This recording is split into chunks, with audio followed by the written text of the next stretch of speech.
Hey everyone, welcome to the Do the Thing podcast. This is your host, Stacey Lauren. Oh my gosh, you guys, I'm so excited because I love getting to meet new people and hearing the amazing things that they're doing in the world. And I got to meet my next guest through another community that I'm in called the Whisper Collective. And I actually ran a challenge inside that community and got to meet Geetha, who is doing absolutely extraordinary things in the world. And I cannot wait to be able to share her with you, dive into her story, her do the thing story, and how she's impacting so many lives through the work that she's doing. And so I am welcoming Geetha to the show. Hey, Geetha. Thank you, Stacey. Thank you for the warm welcome. It's great to know you. You just came back from Dubai, so excited for the work you're doing and your podcast. So just a little bit background. I'm Geetha Sreedhar. I've been in the US for now 38 years, came as a young 24-year-old, bright out woman trying to change the world. So I got my MBA, CPA, climbed the corporate ladder like everybody does. And then I had kids. And then I said, it's just so hard with two little children. They were 18 months apart going back to work. So I stepped off the ladder and was a stay-at-home mom for 5 years. And then tried to re-enter the workforce, not even giving it a second thought. I'm like, I'll just step right back into where I belonged in my lovely window office. But lo and behold, life was not that easy. And I realized the corporate world was not as welcoming to stay-at-home moms. So this was back in 2000, so 25 years ago. So I had to kind of step down. Also from a window office, I went to a cube. It's just devastating for me. Oh God, I ruined my career type thing. But then I promised myself that I'm going to become a VP in 5 years, right? And this was a really very large company, 34 billion large assets under management, one of the largest financial institutions in the US, in the Boston area, top institution. So I had set up a very, very difficult challenge for myself to do it in 5 years. So from supervisor, that meant almost a promotion every year, right? But I did it. So I think I just did that. And then I will go through a story, I'm sure later, Stacey. But then I climbed enough and then I stepped off the ladder at age 55. I figured I wanted to start a startup. And then I started an insurtech firm. And then we really grew like crazy during the pandemic. And then I had a wonderful exit in 4 years. One of the large tech companies acquired us. So that's how the exit group, we talk about female founders with exits. So that's how I met Stacey. And now I am investing in women. I'm an investor in how women invest. I'm an operating partner there. So we invest in a lot of female founded startups. And then I mentor startups. My time is I have a nonprofit to give back to Boston. It's inner city kids in Boston. I do that. And both me and my husband love to travel the world. So I think last year we did 22 countries. This year we traveled 14. So yeah, so I think we're doing good. I think, and I feel like I'm blessed to be in a good place. I love how it started with just simply the vision, right? Even from the time that it sounds like when you were 24, kind of knowing what your goals were and what your dreams were. And then you just kept going until you were able to, I want to say achieve them, because there's so many different layers there where you were like, you got to that one level and then you were able to go, okay, now let's go to the next level. Totally. I think it's just when I look back at a lot of people I talk about, I think it's always setting those goals for yourself, right? And sometimes you set goals, but then the second thing is you don't work towards them. So I think it is setting goals. And then the second layer is, how do I achieve these goals? Like when I decided I wanted to do the startup, right? There was nobody who had really at 56 who's sitting there, and we're in a corporate world. So all my network is in the corporate world. And now I'm coming to the startup space. So I'm really working 12 hours a day trying to figure out who's who in this world. How do I get ahead? What do I do? I'm building my network. So it takes about a year, right? Just getting everybody together, putting the network, the team. So I think you're right, Stacey. It's just 2 layers, right? First, setting goals, and then really having a plan and strategy on how do you work towards your goal. That's really very important. I think that's really the key. What do you think helps you do that? How do you keep yourself kind of motivated and then also not wanting to give up too? I think I've been a very strong because I've seen the setbacks against women. It's always like, women can't do this, you can't do this. How are you going to able to? So I've always fought that. I'm like, why can't I do it? So that's always my thing is, why not? Why can't I do that? You're telling me you shouldn't be doing this? Start up at 56, Geetha, that's so insane. I'm like, why not? I'm going to do it, right? I just got to do it. Re-entering the workforce, why not? Right. So I pushed myself. But see, at the same time, I'll give you an example. When I was at one of the large insurance companies, and I'm always strategizing, planning for my next move, right? So I'm building my network inside, but then just simple thing as attending a meeting where your boss is there and your boss's boss is there, all the top guys are there. So how do you go into that meeting? I would prepare, look at the agenda, prepare. You always have to speak up, right? You cannot just go to a meeting and just sit there and listen. That's really not the point. You go, you actively participate. And then even before, I just go in and see the scope out the room, figure out where I want to sit. It's really, it's interesting, right? In the corporate world, there's so many, like each company has its own nuance and you need to understand that. So for us sitting in the right spot, so I'm not going to be the last person. Maybe there's no room. We're just standing there. So I'll always go a minute or two early, make sure everything is lined up. And then I'll sit probably, I know with a speaker. If I'm not heading the meeting, then I know the person who's heading will want to sit in the center. So I'm to this person's right or left. Okay. So I position myself and then prepare. I either ask a question or I'm prepared to give a comment or something, right? So I think those are critical things when we say, I'm still reading comments in LinkedIn about we want a seat at the table. I'm like, no, you should just pull up a chair and sit down, right? I mean, why do we want a chair? Bring a chair with you. That's all it takes, right? Yeah. Make yourself heard. And it's not just sitting in the chair, right? It's not just going to getting a chair. What do you do with the chair? You talk, you make yourself visible, right? That's really, I think, always So good because yeah, I mean it's my whole tagline is don't wait for opportunity, create it, right? There's so many times that we could sit there and say what isn't happening, but instead you're actually able to be the one to make it happen and pull the chair up and just sit down. right. Just bring a chair with you sometimes, right? You just got to push yourself into it and be always advocating for yourself and make friends with people who will advocate for you, right? When you're not in the room, you need somebody to say, hey, Geetha is really good. She deserves that promotion, right? Sometimes you may not be your boss because sometimes if you're getting to that level, your boss might be your competition, right? She or he might want to even block you. Also, I think that those times you just have to build your network within the company outside. And then sometimes it's just not going to work. You just need to leave, right? When I was at this place, I knew a large company. I looked at every opportunity and I'm hitting the glass ceiling. And then I'm like, okay, fine. That's okay. Let me do startup. It's even better, right? And yeah. Actually always not giving up on that. That is the key. And then always when you have people working for you, right? I think it's always you're going to treat them with respect. Give them, right, what you want to be treated, right? Because you want your boss to treat you, right? I've been in so many places where I've been brought in as an outsider, as a manager, vice president, whatever, and I have a teammate who wanted my role, right? So I remember I was at Putnam Investment when this guy, Chris, was probably about a couple of years older than me. I got the job and he comes to me and said, Geetha, I don't know, I've worked in this department for 4 years and this job was mine, but now you come from outside and you are here. You are now the manager. I should have had this role. I was like, okay, Chris, I get it. I understand, but there must be some reason I got the role, but let's work together. I'll make sure that I treat you fair. We'll figure it out. Let's just work together. And here are your goals for the year. Let's see how this goes. And let's see if you deserve a promotion. Maybe next year we can definitely talk about it. And then actually it was interesting. One of the most difficult years we had some extremely complex tax forms to be printed that year. And it would have cost, if we had really messed up, it would have cost our company millions of dollars. And then after the year, January, we filed all the returns. And then he comes back to me and says, Geetha, I'm so glad I didn't get the job. I know why you got it. I'm so glad I didn't. I would have really messed up. Would not have known this level of detail. And we've been in such big trouble. So I think it's that you just feel so good, right? That, okay, that now this person who viewed you as competition now is viewing you as an ally.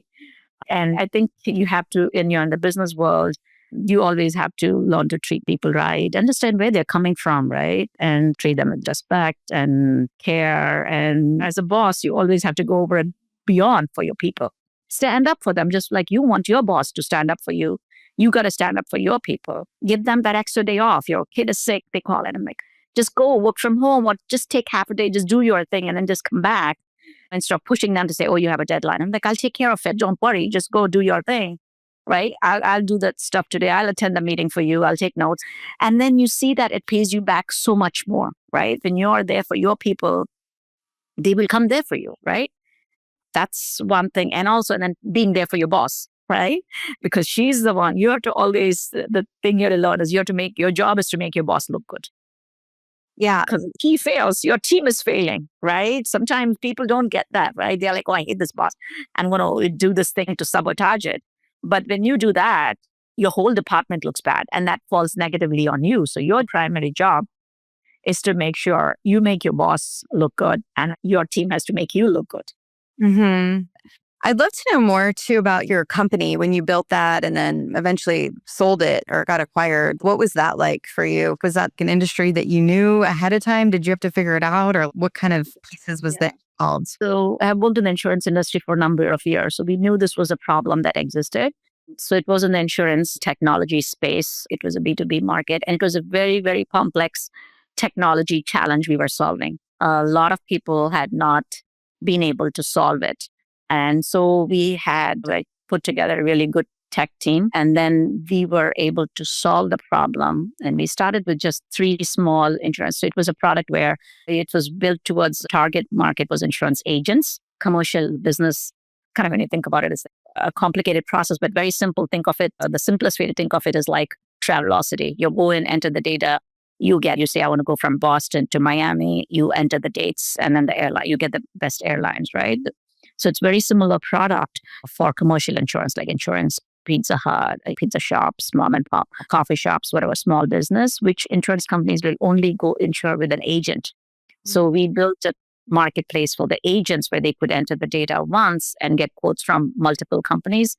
And it is extremely complex because each insurance company will have 300 questions. They'll ask them differently. And nobody had really been able to solve it as beautifully as we did. We have the best UI. The user interface is always a key, right? You want to make it easy and simple and colorful. And so we were able to solve that challenge for the insurance agents. And then we knew we would be acquired. There was like top 3 or 4 companies in our space who were trying to solve that. And we knew one of them will be if we did solve the problems. We started with 3 small insurance companies based in Massachusetts. And then I think by year 3, we had the top insurance company. My alma, I come from Liberty Mutual. So once we have the large insurance companies, of the top 10 insurance companies, I think we had 7 of them were on our platform. So once you get that, in 3 years, if you do that, everybody's looking up at you and going, how did you guys do that? Because this company will never be on your platform. And so we got a couple of those people, those insurance companies. So we had to really, I think, to be successful in that, you need things to line up. So it's not just your technology, right? And it's not just, it's marketing, it's sales, it's a customer support. It's everything together. You really have to have the best of everything. And I was very tight. I'm on the finance, operations, technology side. So just managing it all, making sure we are not wasting money, right? Didn't raise a lot because we don't want to get too diluted, just raise enough money so we could hire salespeople. And then we had once we got the offer, we hired an advisor to help with us to work with the buyer, right? So it would make it easier instead, because it's a very, very complex sale. Right? There's just so many nuances, so many contracts. So the process probably took over 6 months. But I thought it was a fair process. The buyers knew our company. They knew we were well known in our industry at that point. And even in 4 years, almost everybody knew of our company. The Dharmika was a brand, right? It was just like everybody knew. It's like Cheers when they say everybody knows you. So it was like in our industry, everybody knew us. So it was a well-respected product. And having good insurance company, the customer side, both, right? The large insurance agents were also on the portal. So that made it a very valuable product. And the sale itself was, I think with the technology, we had to always have all the guardrails. And it was a fair product. I think it wasn't as complicated. I was hiking, I think, in Utah, trying to close. We had the deal and we were closing and we were still hiking there and trying to get everything to our lawyers. The final paperwork, and it's always a crazy process, but I thought our buyers were very fair. They kept all our employees. We wanted to give them big bonuses to all our employees, and the cash, we were fair. We didn't just want to take and run with it. Let's give it share to the employees. They could put down payment on their cars, houses, whatever they wanted to do. So yeah, it was, I think, a win-win for not just us, but our team too. We wanted to take care of them. Yeah. So what advice would you give someone that's building a business and that eventually wants to sell the business? Is there anything that you think that would be helpful for them to No. Yeah, I think, see, the thing is, there are just so many things which a buyer is going to look at you. Like every single contract with, so from day one, because I've done law. So I'd be like, the contracts have to be with the employees. Who are you assigning and IPs to, right? Simple things like that. A lot of companies, they don't have good paper trail, right? You need to have good records for at least the 3, 4 years, whatever you have, because they are going to look at everything. So, and you need the contracts with your customers to make sure you go through that the buyer who is taking over your contracts has proper, they can take it over and continue with it and increase prices as they want to, right? So there's just making sure you have, I think a lot of the people I talk to they struggle with paperwork. A lot of times they've not maintained a proper trail and then they're dependent. So not, and a lot of founders, I think another thing they make is because they are not into finance, they are not paying enough attention to it. They just solely rely on some accountant to do some work for you. I think you really, as a founder, one of the things you need to do is also be on top of your finances, know your numbers. All right, especially somebody's family. What is your worth? What do you think it should be? What is the market valuing you? And if you need to talk to an advisor, so be it. Talk to an advisor, but have your numbers and see where you are. And your projections are also very important, right? So I think working closely with your financial person. So I was a finance person myself.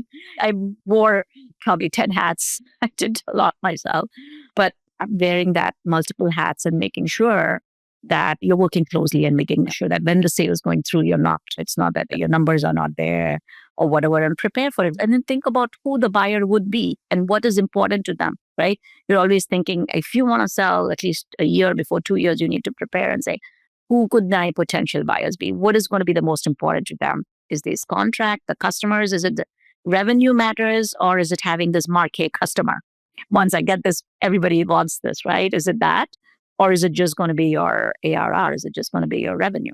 Or is it going to be your profits? So but the thing with, once you're in the early stages, your multiple is going to be based more on your ARR projections, right? Because your growth is so much higher. But then when you become more established, it's going to be very tight. It's harder in the sense it has to be your growth, your revenue, and your profits, right? Your EBITDA number becomes important. So as you grow along, you got to pay attention to all these things. As a founder, you have to keep these things into your mind as you grow the company. If you're 5, 6, 7 years, profits are going to be important. Growth and profits, right, are important. So you got to pay attention to that. So think about those things at least a year or two before your exit. And what do you think as far as now you've exited? I mean, I always wonder this with the people, because I mean, I'm here too, right? Where you exited and now you've got a nonprofit, you're doing the Women Who Invest. I mean, you are doing traveling, but you're also, I think, making a business out of the traveling, right? Because you have a blog and different things that you're doing there. What has the drive to be able to just continue to do? Yeah. Yeah. So a lot of people at my age, so I'm 63, a lot of people like, oh, we don't want to retire because I say I'm retired, right? Like, oh, they're so afraid of the word retirement because they think that means just sitting around watching TV all day, right? Which is not the case, right? So we love to travel. Both me and luckily, both of us have at least aligned at that. So we love to travel and he loves to manage investments. So he keeps himself busy. I keep myself busy. I think I just want to give back and enjoy, right? Because you have so much knowledge to share with these. And I just want to help people. I want to give back. So I do, but we do enough fun and enough work to keep ourselves, I think, mentally challenged, right? Because that's the thing is, and you don't want to get isolated. You just don't want to sit by yourself all day long, right? So you just want to make sure you do things to give back and enjoy life. I think it has to be a blend of that. It's not just total enjoyment, right? And not doing anything. At least for me, if I didn't do it and give back, I think it would not be. So I think you have to find what satisfies you. Yeah. And to go after that, because I think that we're entitled to me just, and the blog, it just started with my cousins in India. Everybody saying, oh, Geetha, send us photos. And I was just sending so many WhatsApp photos and videos. It just got like, okay, so let's just do the blogs. So now I found a new love for writing. Stacey, I never thought like when you're in business, you're just writing these whatever project plans and never thought I would like really enjoy writing. But I discovered this new love for writing. And I'm writing, and maybe it'll become a book because I feel like I've talked to people that you should write a book. So I've like started. So with my blogs, it's not just my travel blogs. I started as travel blogs, and then it became healthy cooking. I love to cook, so we always have fresh, 2 hot cooked meals in our house. I think for the longest time, and then few cook items, recipes. And then I also then started about, then my daughter who's 30 and her friends and everybody's like, okay, financial planning. How do we do this? How do we invest in the stock market? So I started writing about that. And then there's friends of mine who would be so burned out, right? The founders, right? I heard from all the founders who are just working 60 long hours, like 15 hours a day, 12, 13 hours, and then not taking time off, thinking that's what they need to do. So I was like, okay, let me write a blog on how to live a contented life, how to balance things. I think I'm all about balance, not just working yourself crazy, right? Or just the other side doing nothing. I think life, you should kind of be always able to balance. And I think, Stacey, you bring up one good question on balance, right? I mean, the whole thing is still being talked about, right? How do you balance life? And then, but nobody asks men, right? Women, how are they balancing? It's always like women are balancing and then they want to have it all, right? So when I was a stay-at-home mom, I stayed home for 5 years and my husband was like, okay, cool. Now I work more, right? So he was a software guy, he was consulting and he's like, I'll take up 3 projects. I'll have more time now. Now that home, I can do more. And I don't think at that time we asked him, how was your balance? He didn't have any balance, right? I mean, he'd come home just to put the kids to bed and maybe spend time on the weekends with the kids, but he was working a lot, but he enjoyed doing it. And I enjoyed what I was doing. So the point I'm trying to make is balance is just what works for you, right? For my husband, he was just working and he was doing what he could to make sure that our family was secure and we are financially okay. And then for me, balance was spending time with the kids. But balance changes during the course of your life, right? It is different. And then we were both working, we were both juggling our careers. And so I think we don't get too focused on balance every single day of your life, right? It's a tough thing to do. Balance it throughout your career. So always have fun also doing everything, right? Not just focus only on your career or just on family. So if you're doing stay at home, when the kids are older, do something else which you're passionate about, right? Yeah. I think to have a more balanced life. Okay, so tell us more about your travel. So what is that like for you and the blog and kind of what does that look like? Yeah, my husband loves to plan travel. So he actually would book all the tickets. He do all the planning, of course, with ChatGPT, right? Yeah. So we probably travel. The last travel we did was, I think, 2.5 months. We went to Croatia, beautiful place, Greece. And then we went to India. Our moms are 80 plus. So we spent some time with both the moms and then went to China. So I have to say something about China. I was kind of, after reading everything, kind of a little worried about China. I wasn't sure what to expect, but it was really, everything was really fine. We had VPN. So they were saying that Google will not work there. You can't access WhatsApp. But since we had a VPN, everything worked. It was a very safe country. We felt really very welcomed. Everybody had the translator app. So you just talk in English and they'll have their app and then they'll reply in Chinese and show it to you. And then so you have the answer in English. To the people who are very friendly, good. The infrastructure is incredible.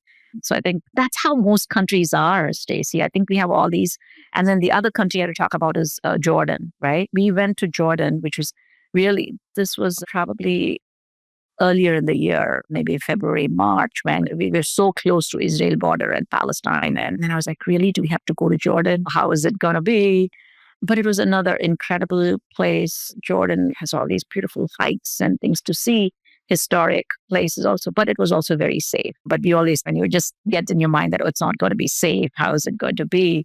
But they had a lot of security in the country. So even though they were very close to the Palestinian and Israeli border, and they had, like in the country, they have Syrians, they have refugees, Palestinian refugees, but it was really beautiful. It was beautiful, I think, whatever they do to keep the country safe and not have all these other issues. I think it was wonderful.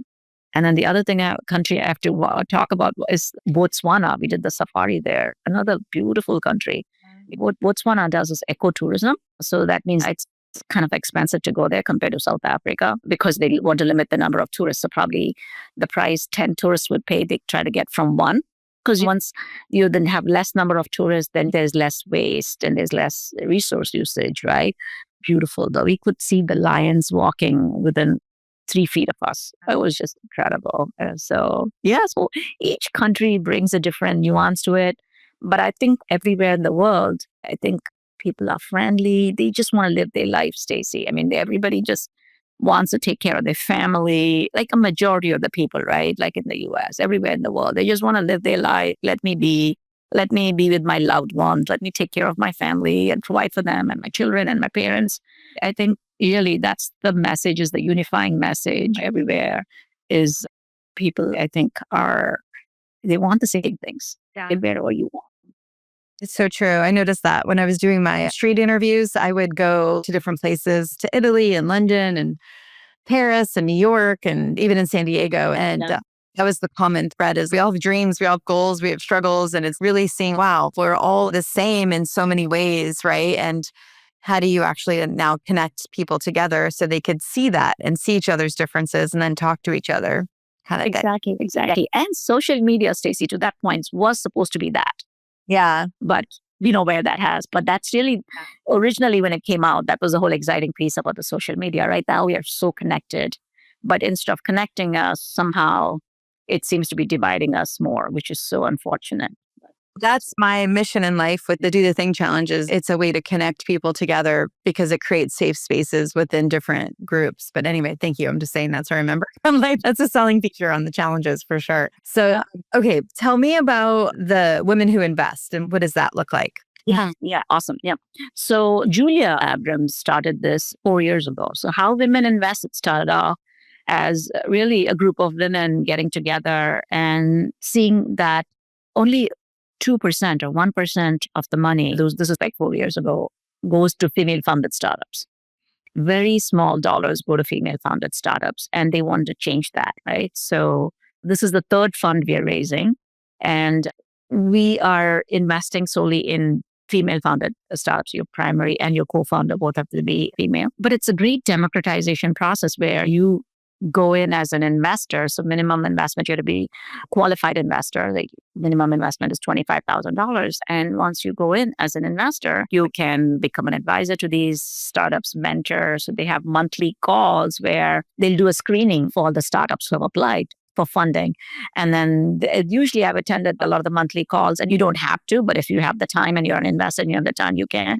And then usually about 50, 60 women join these calls. And then at the end of each startup founder presenting, they will take a vote and say who wants to invest in the startup. So it's a very democratic process. We'll all think through and say, okay, this company is great, let's invest in them. Or this market is not that great, let us not invest in them. So it goes through the entire gamut. And so that is your participation, right? So you can invest. And then based on that, we invest in these startups. And these startups are across all sectors, right? There's healthcare, technology, AI, just pure AI companies. And then climate is there. So and you should hear the pitches, Stacey. Incredible pitches. Every time I attend the monthly calls, I'm so blown away by these women who are doing these wonderful things and raising money. So that's really the biggest thing, is that most of these women-founded companies are not getting the resources they need. So we are here, but this is not like a non-profit, they're just giving money away. This is for profit. So we are selecting the best companies. These women are going to do well and they're going to return. We're going to have great returns, right? So we have already had exits in the funds we have invested, some startups we have invested in, we have had exits. So these are all women-founded companies doing incredible job across the board. And I'm planning to start a Boston group now. They are based in San Francisco. So I have all these women in Boston who really want to get more involved, right? As advisors, mentors, and not only just investing and just stepping off. So they have a group who want to invest in them, but also help these companies grow, right? Because it's not just investing, Stacey, right? It's not just putting the money in and walking away, right? These companies, if you have contacts, you nurture them, support them as a member, advisor, whatever it is. So we're bringing them good resources. And that's really what I want to do with the Boston group I'm starting now, is to bring a network of people who would not just fund these startups, but who can help them grow. So we'll have great exits. So it's going to be win-win all around. And And it's like you're giving a space for the women who are investing to really be connected in community, but then also you're supporting the businesses that need the help so badly, which is really great. Yeah. You all have connections. There's so many women in the corporate world who have connections, right? So they can invest because the startups have to be connected to the corporates. Who is the buyer? Ultimately, it's the people who are in the corporate space. They are the ones who are going to buy our product. So I think whoever has connections, I figured we just need to bring those people into our ecosystem, So they can support these as advisors, board members sometimes. And annually, actually, we run an event called Get On Board, where people who are senior women in the corporate world who want to become board members, so they can run this, and this supports your pathway towards becoming a board member of small, medium, whatever, large corporate boards. So we do that. And the How Women Invest, we have another group called How Women Lead. So this is for the women who are in the corporate world to learn and hone their corporate skills, leadership skills, and also gives really very senior women place to talk. Oh my gosh, I'm so excited. I've talked to you more about an event I'm doing in January, which is all about leadership and how that's the way that we're going to all grow our business in 2026. So we'll talk more about that for sure. Okay, so I just love what you're showing people, I think, is that number one, it doesn't have to be just the one thing. It's a book I want to write at some point. It's like, stop just doing the one thing. Because I mean, I think the more that we can do the travel blog, do the women who invest, the women who lead, it's all these different things. You're getting to really kind of see all these different sides of yourself and your personality and be able to open it up. And then you see that it all connects. Everything we do connects, right? And the nonprofit, it's so many things. I'd love to talk about that a little bit more. So did you start the nonprofit after your exit, or was this something that was there before? No, after I exit, because even before I remember talking about if I have an exit, what do I want to do? Who do I want to give back to? And I love Boston, but I've been here. So I feel like this is really, I need to help Boston. This was always my thing, is I'm going to help the inner city Boston kids, right? They are the ones who don't have the opportunities. There's so many small suburbs within Boston City where the kids are not getting the opportunity to get into STEM, right? It's tough, right? The schools, there's so many layers of problems. So I have another friend who was very much into it. So Zara and I, so we started this probably 3 years ago, just around the time I exited. She was ready and I was ready. I'm like, okay, let's just do this thing. So we do fundraising and we help the inner city Boston kids participate in the summer programs, which last summer we supported kids to go to the Harvard Medical School has this program called Moonshot, which is the future of surgery. How do you do robotic surgery? So these kids are in high school, so they're 10th and 11th grade, which is really the good age to when they're thinking about college, what do they want to do? So we wanted to, and the kids obviously are interested, selected by their schools. The principals are recommending them and saying, these are really our top students. They need the opportunity to attend program like this. So we supported them to attend this program in Harvard Medical School, the summer program, week-long program, and gave them exposure. And this summer, we are doing the same thing, but it's a very expensive program. The Harvard Medical School summer 1 week program is expensive. So I'm like, I need to look more into doing more programs and supporting more kids. So I'm continuing. So it's our process is a continual process of how do we support more kids enter STEM, all right? And primarily female. So girls are afraid of tech, right? So actually, interestingly enough, both my daughters are engineers. My older one is a chemical engineer. My younger one is a software. But typically the thing is most girls don't want to go into engineering, thinking it's very difficult for whatever reason, and we are not good at math. I come from math background. I think we are so good at math. I think we just need to apply. So I want to give that opportunity to all these girls to get into technology. So we want more to come. So we are continuing to raise funds and want to support more kids enter these programs and mentor them through high school and college.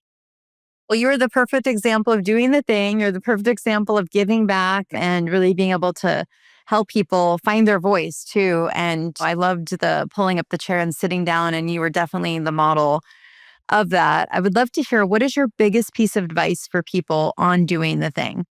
I think you need to think, what is your goal, right? What do you want to do? What is your goal? What is going to make you happy? And then, of course, the second thing is always working towards your goals, right? Working hard. You just can't put a goal, because I have so many people say, oh, Geetha, I want to be like you. I want to have a startup. Yeah, I'm like, okay. But then they're like, oh, I make this such a big salary. It's just hard for me to give up my corporate job. I'm like, okay, that's fine too. So whatever goal it is, just set your goal and work towards it. Otherwise, you don't even have that as a goal. Put something else, your goal, right? First. And then your goals change throughout your life, right? And I think you have to revisit your life and say, okay, this is done. Now what's next? What can I do? So it's that continuous story of growth and satisfaction. And then some people are like, I got stuck in a startup. I've got to work 20 hours. I've got to keep doing this forever. I don't have any choice. I think the biggest thing is when people say they don't have a choice, I tell them, no, you have a choice. You have a choice. You really have a choice. You have to think about it, sit down and think about what choices are, right? There's always a different way. So build your network, find somebody you can really talk to and somebody who'll challenge you, right? Me and my husband challenge each other all the time. I think we'd be like, oh, yes, you can do this, always challenging each other. So find someone who says that to you, like it challenges you, right? When they say you can't do this and do it. And do it. And at least you try doing it. You have that satisfaction. Okay. I mean, not everything you try is going to be a success. There are things which you're going to fail at. That's okay. That's okay. I think failure is always a stepping stone to success. I'm sure I must have put so many hundreds of goals and probably failed at, but I just don't dwell on them, right? If I failed at something, I'm like, okay, yeah, that's fine. Then just move on to the next thing and not sitting there and dwelling about, oh, I failed at this. That means I'm so bad. I'm not good at anything. Right. So that's really the wrong message. And then I think, Stacey, the biggest thing is the message we tell ourselves in our head. I think that's really the biggest challenge is the roadblocks we put in front of ourselves. Right. Because when I re-entered the workforce after 5 years, the message my message in my head was, I'm a failure. I just let down my career. How the heck did I do this without thinking it through? Why did I do this? Why? And I was punishing myself, right? I was just angry that I had given up this amazing career I had. But then I turned and those days I really didn't have anyone to talk to. I just talked to myself and I said, okay, but what you enjoyed 5 years with your kids, this is what you wanted. You had so much fun. You had such a blast. So now what? So what? Okay, fine. You gave up something. You gave up your corporate career, but you got something in return. You got those amazing 5 years, which you're never going to get again because the kids are now like grown up and doing their own thing, right? We see them maybe a few times a year, right? But it's not like staying with them. So I think once I turned the narrative to say it's okay and you can do it again, I can climb the corporate. You did it once, you can do it again, and set a goal for myself. And I was like, okay, what if I fail at this thing? It's okay. I'll figure out another. I quit this job and try another job.